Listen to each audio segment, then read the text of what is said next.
Sejam todos bem-vindos. Nós vamos dar continuidade agora ao estudo do princípio divino. Vamos entrar no estudo do paralelo histórico.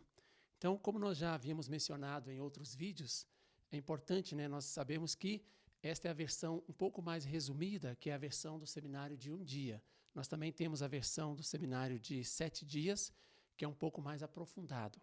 Então, nesse estudo do paralelo histórico, a gente não pretende fazer uma análise muito minuciosa e detalhista de todas as ocorrências históricas durante o período que nós vamos estudar, mas nós apenas queremos mencionar aqueles pontos que foram mais importantes do ponto de vista da providência de Deus. Então, nós devemos entender que o paralelo histórico é uma linha paralela que vai comparar os 2000 anos antes de Jesus com os 2000 anos após Jesus. E através desse estudo, nós iremos perceber que estamos vivendo numa época muito importante nesse momento. Os historiadores já descobriram que a história ela progride em espiral, mas eles não conseguiram descobrir a razão.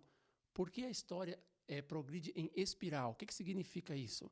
Significa que sempre que ocorre alguma coisa no passado, isso se repete depois no futuro. Então tem uma repetição de acontecimentos. Às vezes a amplitude do acontecimento pode mudar, mas de tempo em tempo, periodicamente, vai se repetindo os acontecimentos históricos. Então, os historiadores já descobriram isso, mas eles não descobriram a causa. E qual que deve ser a causa? Por qual razão uma época repete o mesmo curso, os mesmos acontecimentos de uma época anterior? A finalidade da história é que Deus envie o Messias. Então, depois que aconteceu a queda do homem e o ser humano adquiriu o pecado original, então surgiu a necessidade do Messias. O Messias vem, como nós estudamos na missão do Messias, sobre Jesus, o Messias vem para eliminar o pecado original. Então, é uma necessidade importante, a principal necessidade da história é receber o Messias. Então, para poder enviar o Messias, Deus precisa fazer o fundamento para o Messias. Como nós já estudamos também no princípio da criação, sempre que Deus quer realizar alguma coisa, é preciso o ser humano cumprir a sua porção de responsabilidade humana.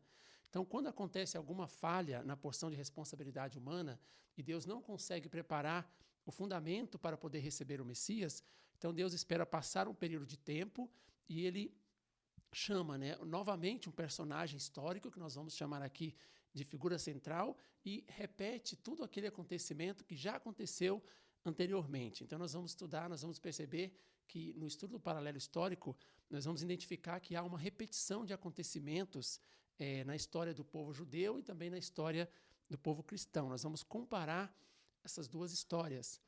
Então nós sabemos que Jesus ele dividiu a história no meio, por isso existe as datas antes de Cristo e também depois de Cristo. Então é um estudo onde nós vamos comparar de forma simples os aproximadamente 2000 anos antes de Jesus e os 2000 anos após Jesus. E isso vai nos dar uma visão mais clara sobre os últimos dias, vai dar uma visão de quando pode ocorrer esses últimos dias, qual que é o período providencial para poder ocorrer os últimos dias com a volta de Cristo. Então, antes de entrar exatamente na comparação dos dois períodos, nós vamos falar sobre os números providenciais. O que são esses números providenciais? Na Bíblia, nós vemos uma repetição constante de alguns números. Coloquei alguns principais, que é o número 12, o número 4, o número 21 e o número 40.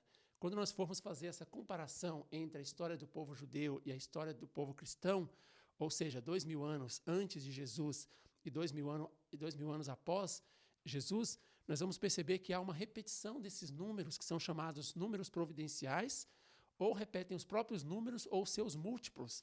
Por exemplo, o número 12 teve os 120 anos que Noé levou para construir a arca, que seria 12 vezes 10.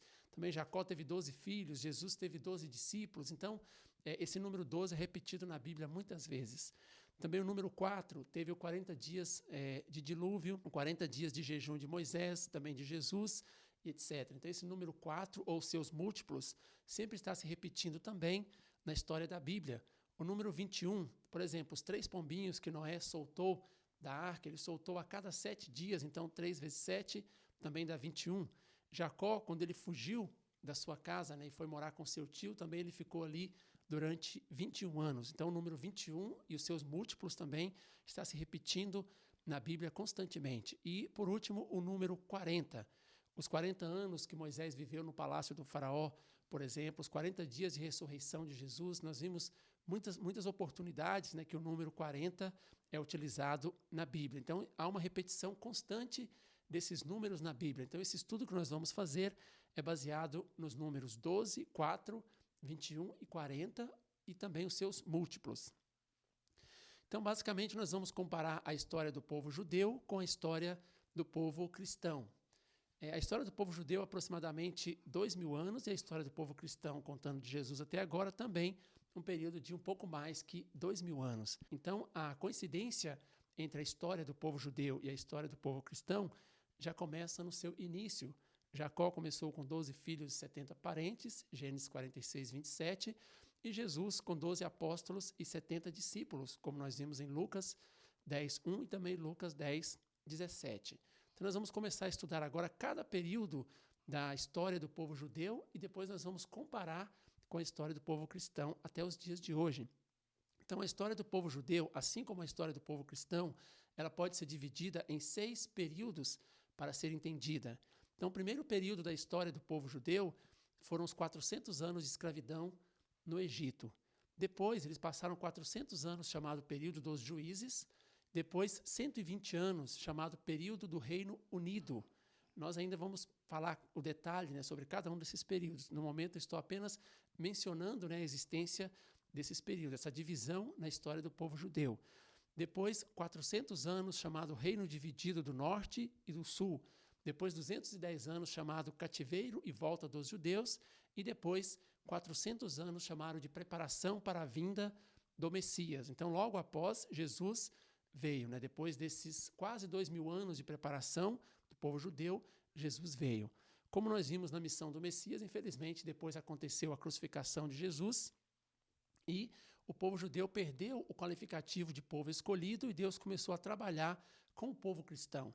Então, a história do povo cristão também após Jesus, ela é dividida em 6 períodos. Então, o primeiro é o período de 400 anos de perseguição do Império Romano. Isso está relacionado diretamente, como nós vamos ver depois nos detalhes, com o período de 400 anos de escravidão no Egito do povo judeu.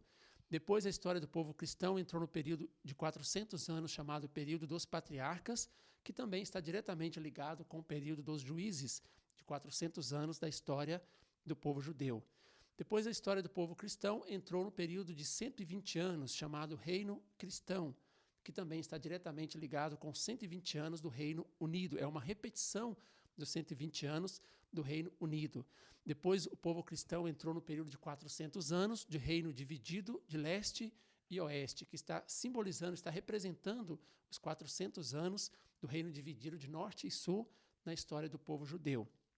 Depois, o cristianismo entrou no período de 210 anos, chamado Cativeiro e Volta dos Papas, que está repetindo a história, né, de 210 anos do cativeiro e volta dos judeus. E, finalmente, o cristianismo entrou no período de 400 anos, chamado de preparação para a segunda vinda. Então, nós vamos perceber que existem muitas coincidências nos acontecimentos, nos personagens, e isso não é simplesmente uma coincidência, mas isso é uma repetição do trabalho de Deus. Então, primeiramente, Deus trabalhou com o povo judeu a fim de preparar um ambiente para poder receber o Messias. Depois que o povo judeu entregou Jesus na cruz, Deus começou uma preparação do povo cristão para receber o Senhor do segundo advento. Em outras palavras, para poder receber a volta, né, de Cristo, a volta do Senhor do segundo advento. Então, nós vamos começar a estudar agora cada um dos períodos da história do povo cristão, do povo judeu. Então, primeiramente, 400 anos de escravidão no Egito. Quais foram as principais características deste período que nós temos que entender para depois compará-lo com o período de 400 anos de perseguição do Império Romano que aconteceu com o povo cristão? Então, devido ao fracasso de Abraão, os israelitas foram escravizados. Quando nós estudarmos o seminário de 7 dias, nós vamos estudar sobre a família de Abraão, a história de Abraão, onde nós iremos perceber que, através da Bíblia, que quando Abraão falhou em cortar o pombinho que Deus pediu para ele cortar, Deus disse que os seus descendentes iriam passar 400 anos escravizados em terras alheias, em terras estrangeiras. Então, devido a isso, o povo judeu passou 400 anos de escravidão. Durante esse período de 400 anos de escravidão no Egito, eles levavam uma vida de separação de Satanás, uma vida de purificação de si mesmo, através das ofertas, da circuncisão e também de guardar o sábado. Ao mesmo tempo que eles estavam passando, né, essa dificuldade da escravidão, estava aumentando o número da população. Então o faraó começou a matar os filhos dos judeus, os meninos, como nós podemos ver pela Bíblia. Então aconteceu a história de Moisés, que nós não vamos entrar nos detalhes aqui, até porque no seminário de 7 dias ela pode ser entendida com muito mais profundidade. Então, mas resumidamente, né, para impedir a morte de Moisés, a sua mãe o colocou numa cestinha e ele foi parar no palácio do faraó, pulando, né, todos os detalhes aqui, né? Depois que Moisés passou 40 anos no palácio do faraó, através dos 3 milagres e 10 pragas, ele venceu, ele subjugou o natural ao faraó. Nós vamos ver depois que tem muita coincidência com o que aconteceu com Jesus também depois, né? Praticamente 2000 anos depois ocorreu coisa muito parecida. Então, depois de 400 anos de escravidão no Egito, Moisés levou o povo para a terra de Canaã. Quando o povo chegou em Canaã, eles entraram no período chamado 400 anos de período dos juízes. Então, eles organizaram um sistema de juízes e nesse sistema tinha o sumo sacerdote, o profeta e o rei. Um juiz fazia as 3 funções, sumo sacerdote, profeta e rei. Nós falaremos alguns detalhes aqui para poder facilitar a nossa compreensão quando a gente for comparar com a história do povo cristão. Nesse período, iniciou o sistema feudal israelita, foram divididos em 12 tribos. Esse foi um período também marcado pela grande confusão na fé do povo israelita, porque depois que Josué chegou com o povo ali nas terras de Canaã, aquelas pessoas começaram a imitar os costumes pagãos das 7 tribos de Canaã, que Josué deixou sobreviver ali naquele local.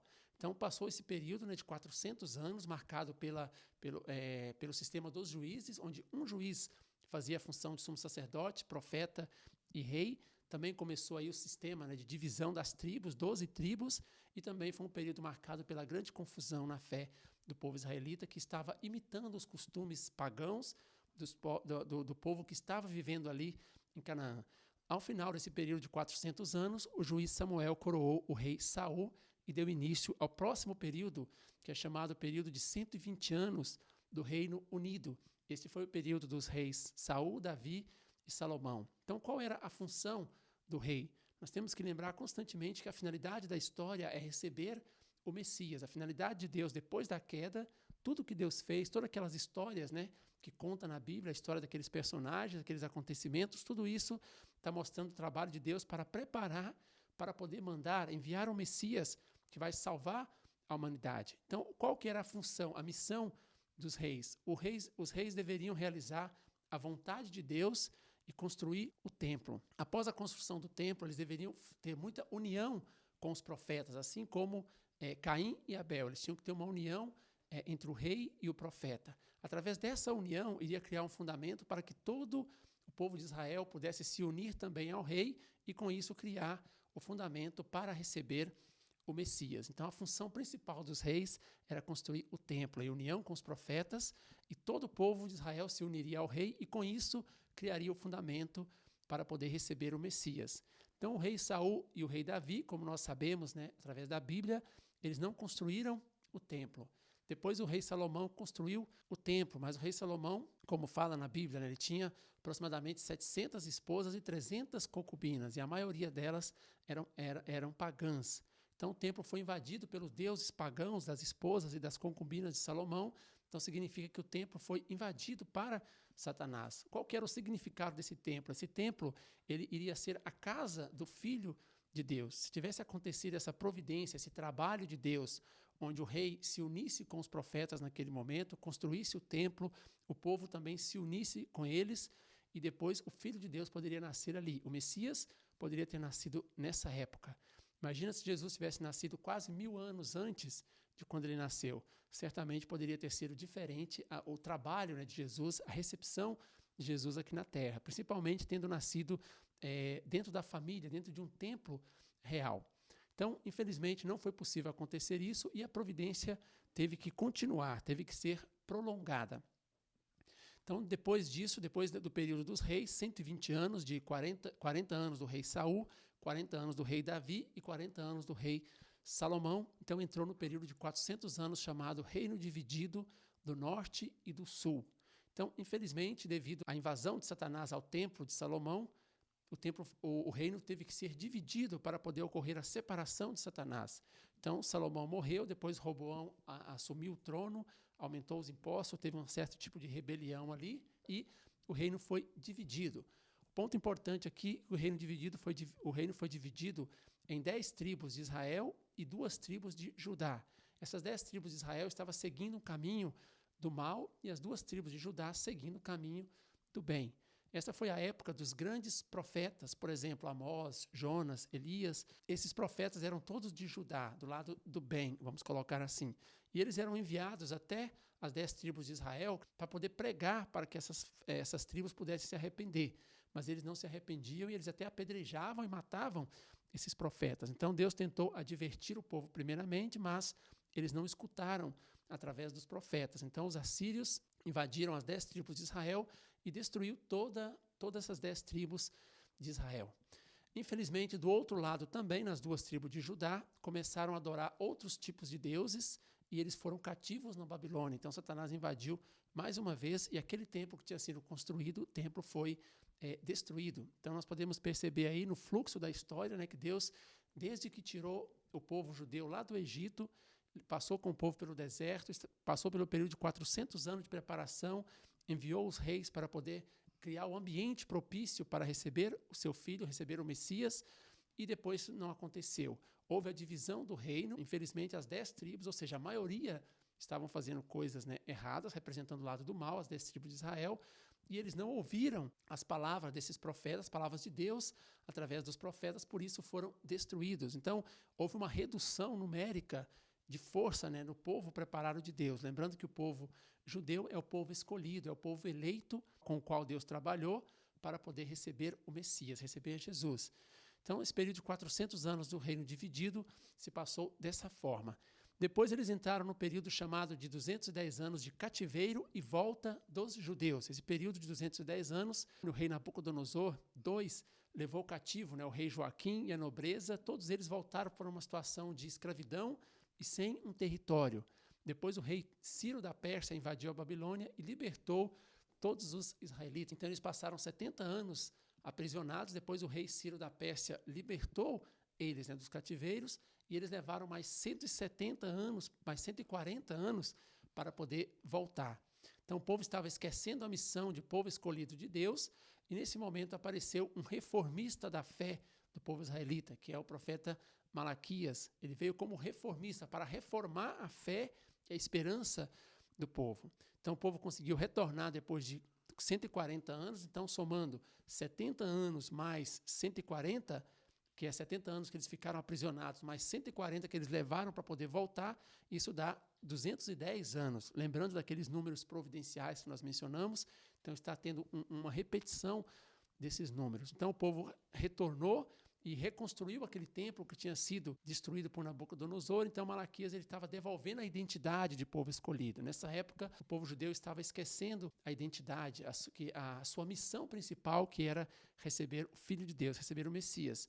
Nesse caso, Jesus. Depois o povo judeu entrou no período chamado de preparação para a vinda do Messias, que também durou 400 anos. Então, como aconteceu esse período? Guiados por Malaquias, eles estudaram novamente as leis mosaicas e ocorreu uma grande reforma interna na fé deles. E a última profecia de Malaquias, em Malaquias 4:5, ele disse que Elias vem primeiro, ou seja, aquela história que nós estudamos já na missão do Messias. Malaquias está prevendo a vinda de Jesus. Então, de fato, 400 anos depois que começou aquela preparação, ocorreu o nascimento de Jesus. Então, esse é um resumo da história, né, do fluxo da história do povo judeu, desde que foi libertado do Egito, desde a escravidão no Egito até a vinda de Jesus. Jesus veio com a finalidade de dar a salvação para toda a humanidade. E como nós vimos na missão do Messias, isso não foi muito bem compreendido pelo povo naquela época. Então Jesus não veio apenas para o povo israelita, mas veio para salvar toda a humanidade. Tanto é que, ao mesmo tempo que Malaquias estava reformando o judaísmo, preparando, né, para poder receber o Messias, mais ou menos no mesmo tempo, né, contemporâneo ali ao período de Malaquias, Na Índia, Deus estabeleceu o budismo como novo desenvolvimento do hinduísmo, mais ou menos contemporâneo ao tempo de Malaquias. Na Grécia, Deus inspirou Sócrates e ele abriu a brilhante idade da civilização clássica grega, ou seja, o mundo começou a desenvolver também como uma preparação para receber o Messias. No Oriente, Deus levantou Confúcio, cujos ensinamentos estabeleceram o padrão da ética humana. Então, não só através de Malaquias, mas em outras partes do mundo também, não só dentro do povo judeu, Deus estava preparando um ambiente para poder receber Jesus, receber o Messias.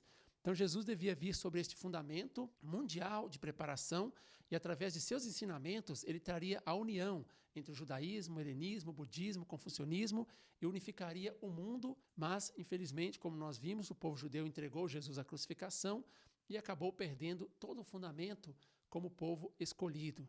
Então, uma vez que perdeu esse fundamento, se ele não for recuperado, não pode acontecer a volta de Cristo. Então, agora nós vamos ver a história do povo cristão, que está exatamente repetindo os acontecimentos da história do povo judeu. Então, a primeira parte da história do povo cristão, após a crucificação e ressurreição de Jesus, eles passaram um período de 400 anos, chamado perseguição sob o Império Romano, que, como nós dissemos, está diretamente conectado com o período de escravidão no Egito. Então, assim como as pessoas no Egito, como o povo judeu na época do Egito, os primeiros cristãos eram perseguidos em Roma. Está escrito em Atos 24:5, por exemplo, eles eram chamados a seita do Nazareno. Então, muitas vezes, o povo estava sofrendo perseguição durante esse período de 400 anos. Nesse tempo, eles levavam uma vida de separação de Satanás, através do sacramento, né, da Santa Comunhão, do batismo, dos sacrifícios, de guardar o sábado, semelhante ao que acontecia com o povo judeu 2000 anos atrás, quando eles estavam aprisionados, quando eles estavam escravizados no Egito. O número dos seguidores aumentava em meio à perseguição. Assim como a população do povo judeu crescia no meio da escravidão, a população cristã também, o número estava aumentando em meio à perseguição. Jesus subjugou Roma através de poderes e milagres. Espiritualmente, Jesus já estava ressuscitado, mas ele deu poder de milagre, né, para os seus discípulos, então ele subjugou Roma, assim como Moisés subjugou Faraó. Então, em 313 depois de Cristo, o imperador Constantino reconheceu o cristianismo publicamente. E depois o imperador Teodósio I estabeleceu o cristianismo como a religião do império. Então, esse período de cerca de 400 anos está representando aquele período da história do povo judeu, onde eles passaram 400 anos escravizados no Egito. Depois, o povo cristão entrou no período de 400 anos chamado Igrejas Cristãs sob o sistema patriarcal, que está diretamente ligado com o período de 400 anos, chamado período dos juízes, que o povo judeu viveu depois que eles entraram em Canaã. Então, o cristianismo se expandiu e estabeleceu o sistema dos patriarcas. Apenas um patriarca também fazia a função de sumo sacerdote, de profeta e de rei.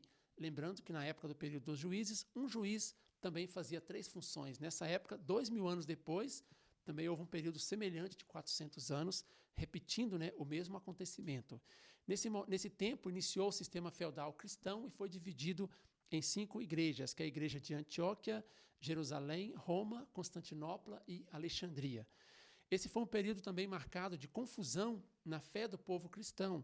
O cristianismo herdou os costumes pagãos dos germanos. Quando o cristianismo foi expandindo, né, pela Europa, começou a herdar alguns costumes que não eram do cristianismo primitivo. Então, semelhante ao que aconteceu no período dos juízes, onde a fé do povo judeu foi abalada e misturou um pouco, a fé do povo cristão também foi abalada e misturou um pouco com a fé do povo, com os costumes, né, pagãos dos germanos.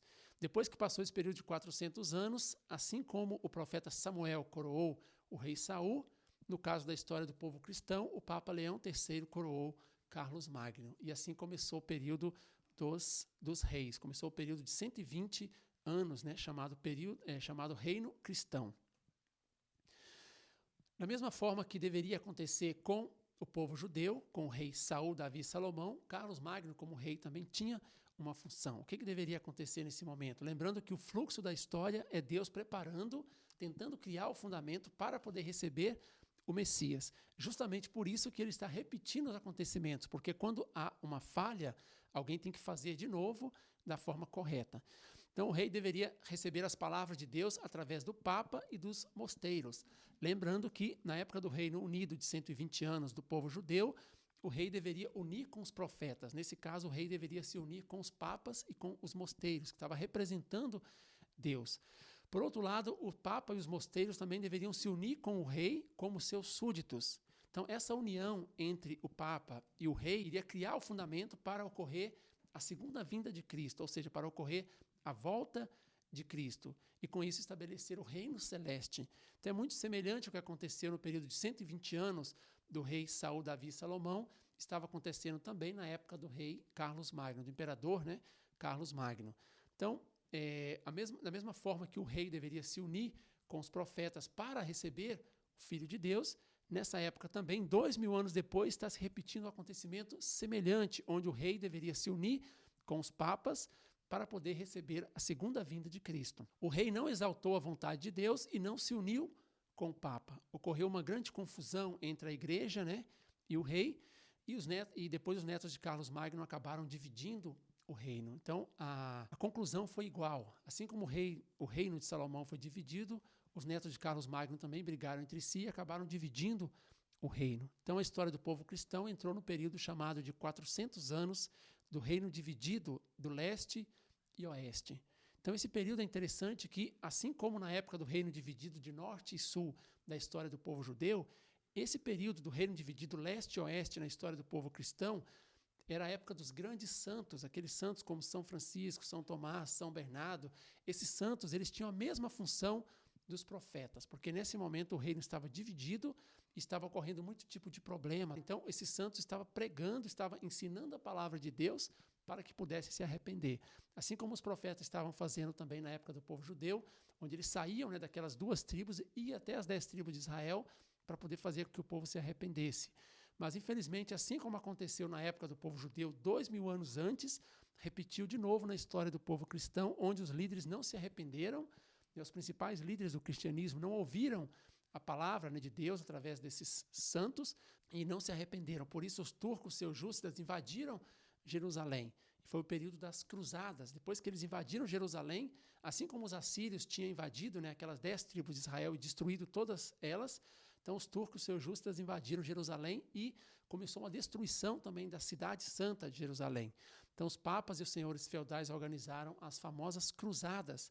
Nesse tempo, a igreja tornou-se pobre e o cristianismo perdeu a sua autoridade e a sua supremacia. E Satanás conseguiu enfraquecer o povo escolhido de Deus. Nesse momento, o povo escolhido de Deus é o cristianismo para poder receber a volta de Cristo. Então, esse foi o período de 400 anos chamado Reino Dividido de Leste e Oeste. Depois desse período, eles entraram no período de 210 anos chamado Cativeiro e Volta Papal. Esse período está relacionado diretamente com o cativeiro e volta do povo judeu. Então, o cristianismo não ouviu a advertência de Deus e acabou sofrendo o castigo externo através das cruzadas, como nós falamos, né? O Papa Clemente V trasladou o Vaticano para Avignon, no sul da França, em 1309, e os papas ficaram sob o domínio do rei da França por 70 anos. Então, não tem como ser uma simples coincidência, né? 2000 anos antes, o que estava acontecendo? O rei Joaquim estava sendo preso na Babilônia e ficou ali 70 anos preso, juntamente com os líderes principais, as pessoas principais do povo judeu, na história do povo judeu. 2000 anos depois, está acontecendo a mesma coisa no cristianismo. O líder máximo do cristianismo, que era o Papa, também foi aprisionado por 70 anos em uma terra distante, nesse caso, na França. Nesse tempo, Roma estabeleceu um outro Papa. Então, teve um momento que teve 3 papas em conflitos, porque tinha o Papa de Roma, tinha o Papa da França, e eles brigavam entre si, e a igreja acabou destituindo os 2 papas e colocando um terceiro. Mas aqueles 2, né, o de Roma e da França, não quiseram sair de suas posições. Então, teve um momento que o cristianismo tinha 3 líderes em conflito. Isso mostra que estava ocorrendo uma confusão do povo cristão, no coração e na mente, né, na cabeça do povo cristão, assim como estava acontecendo também com o povo judeu, que era o povo escolhido para receber Jesus, também estava ocorrendo aqui com o povo cristão, que é o povo escolhido para a volta de Cristo. Então, depois, os 3 papas foram destituídos e estabeleceu Martinho V, foi eleito como Papa único. Então, a igreja voltou à normalidade. Só que depois de um período de tempo, o Papa Leão X recomeçou a vender indulgências, vender cargos nas igrejas. Então, mais uma vez, o cristianismo estava voltando a uma situação difícil. E assim como apareceu Malaquias para reformar a fé do povo judeu, nesse momento teve que aparecer um reformista da fé. E foi justamente Martinho Lutero, que apareceu em 1517. Ele veio como um reformista da fé do povo cristão. Então, Martinho Lutero começou a pregar que as pessoas deveriam ter mais fé, fez a tradução da Bíblia, espalhou para muitas pessoas e etc. Lutou, né, contra aquele problema, toda aquela confusão que tinha no cristianismo naquele momento, e Martinho Lutero fez a chamada reforma religiosa. Então, Martinho Lutero tem a mesma função que Malaquias nesse momento. Deus mandou Malaquias como reformista da fé do povo judeu. Nesse caso, Deus mandou Martinho Lutero como reformista da fé do povo cristão. Então, depois que passou esse período de 210 anos, a história do povo cristão entrou no período de 400 anos, chamado de preparação para a vinda, para a segunda vinda do Messias. Então, assim, logo após Malaquias, começou um período de preparação para a vinda de Jesus. Logo após Martinho Lutero, em 1517, começou um período de preparação, de 400 anos de preparação para a segunda vinda do Messias. Então, desde a Renascença, Deus preparou as religiões, a política e o ambiente econômico para o trabalho do Senhor do segundo advento. Então, como uma preparação interna para a volta de Cristo, através da reforma religiosa, as pessoas começaram a estudar mais as palavras de Cristo, a praticar a fé, a levar uma vida de oração. Também começou uma preparação externa para a volta do Messias. Então, teve um avanço nesses 400 anos, de 1500, 1517 para cá, um avanço incrível na área da tecnologia e também na área da ciência. Isso é uma preparação externa para ocorrer a volta de Cristo. No âmbito da política, houve a expansão até a democracia, que também é para criar um ambiente propício para receber o Messias, como nós vamos estudar mais aprofundado no seminário de 7 dias. Através da economia, houve o desenvolvimento do transporte, da comunicação, tudo isso para preparar um ambiente adequado para poder receber o Messias. Lembrando que na época de Jesus, o Império Romano se desenvolveu, a tecnologia se desenvolveu também com a finalidade de receber Jesus. Então, nessa época, depois da reforma religiosa, começou essa mudança no mundo a fim de preparar um ambiente para que Deus possa enviar o seu Filho. Através da cultura, houve intercâmbio mundial de línguas e cultura como nunca visto antes na história da humanidade. Então, assim como aconteceu na época de Jesus, o Messias não virá somente para salvar os cristãos. Outras esferas culturais também se unirão ao Senhor do segundo advento, ou seja, a volta de Cristo. Então, como aconteceu a reforma religiosa em 1517, devolveu a identidade ao povo cristão através de Martinho Lutero, e depois começou um período de 400 anos de preparação para o retorno de Cristo. A reforma religiosa aconteceu em 1517, então se nós somarmos mais 400 anos, vai dar 1917. O que estava acontecendo no mundo em 1917? Estava finalizando, né, a Primeira Guerra Mundial, finalizou em 1918. Então, Deus com certeza não pode enviar, né, o seu filho no meio de uma guerra mundial, porque o ambiente tem que estar preparado tanto no sentido interno quanto no sentido externo. Então, de acordo com esse estudo, quando nós comparamos, né, os cerca de 2000 anos da história do povo judeu, que foi uma preparação para receber o Messias, depois mais 2000 anos de história do povo cristão, que é uma preparação para receber a volta de Cristo e repetindo todos aqueles fatos exatamente igual aconteceu com o povo judeu. Então, a partir de 1918, está aberto, né, o período providencial para Deus enviar o Senhor do segundo advento. Quando nós fazemos a soma desses números, né, 400 mais 400, 120, 400, 210, 400, nós chegamos no número 1930. Então, entre 1918 e 1930 é um período providencial que Deus pode trabalhar para ocorrer a volta de Cristo. Então, quando nós percebemos que o período providencial para a volta de Cristo já foi aberto em 1918, então surgem algumas perguntas, né, que nós temos que responder. Primeiramente, será que o nascimento vai ser na terra ou a vinda será nas nuvens do céu? Na época de Jesus, 2000 anos atrás, também tinha essa discussão sobre como Jesus iria vir. Qual nação deverá receber o Senhor do segundo advento? Nós sabemos que ele deve vir no meio do povo escolhido, que é o povo cristão, mas exatamente em qual local do mundo, em qual nação? E precisamente quando? Nós sabemos que a partir de 1918, o período providencial já está aberto. A qualquer momento que Deus achar adequado, ele pode enviar o Messias, o Senhor do segundo advento. Mas precisamente em qual momento isso deve acontecer? Então, através do rápido progresso do transporte e da comunicação, tem encurtado as distâncias entre o Oriente e o Ocidente, tudo isso como uma preparação para a vinda do Messias. O intenso contato entre os idiomas e cultura também, isso é muito atual no mundo de hoje, trouxeram o mundo a uma maior proximidade. Então, o mundo está se transformando numa família, criando um ambiente propício para poder receber o Senhor do segundo advento. Esses fatores prepararam completamente um ambiente no qual os ensinamentos de Cristo em seu retorno podem livre e rapidamente serem conduzidos aos corações de toda a humanidade, causando assim profundas e rápidas mudanças a nível global. Muito obrigado.